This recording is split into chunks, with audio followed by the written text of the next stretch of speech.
নিখোঁজ পুণ্যার্থীর পরিবারের লোকেদের সঙ্গে দেখা এবং কথা বললেন সুন্দরবন উন্নয়ন মন্ত্রী। উত্তরপ্রদেশ থেকে গতকাল কপিল মুনির আশ্রমে পূজা দেওয়ার জন্য এসেছিলেন সন্দীপ গৌর এবং তার পরিবারের বেশ কয়েকজন। পুজো দেওয়ার আগে প্রশাসনের নজরে এড়িয়ে সমুদ্রে স্নান করতে নেমে পড়েন। সমুদ্র উত্তাল থাকার কারণে তলিয়ে যায় সন্দীপ গৌর নামের এক পুণ্যার্থী।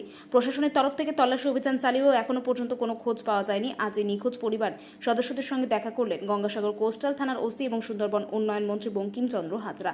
পরিবারের পাশে থাকার আশ্বাস এবং সরকারি সাহায্য করার আশ্বাস দিলেন মন্ত্রী। তবে এখনো পর্যন্ত যুবকের খোঁজ না মেলায় তল্লাশি অভিযান চালাচ্ছে প্রশাসন।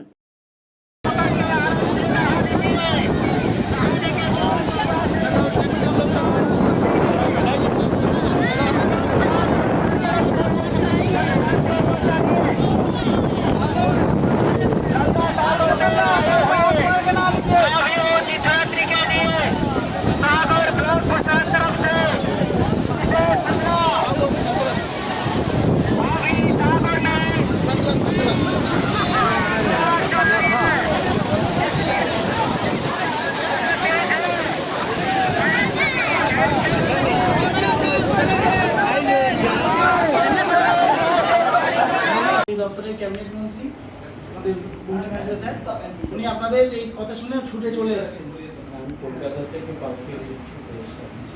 आप लोग के लिए वो आए हैं, वो जानने के लिए।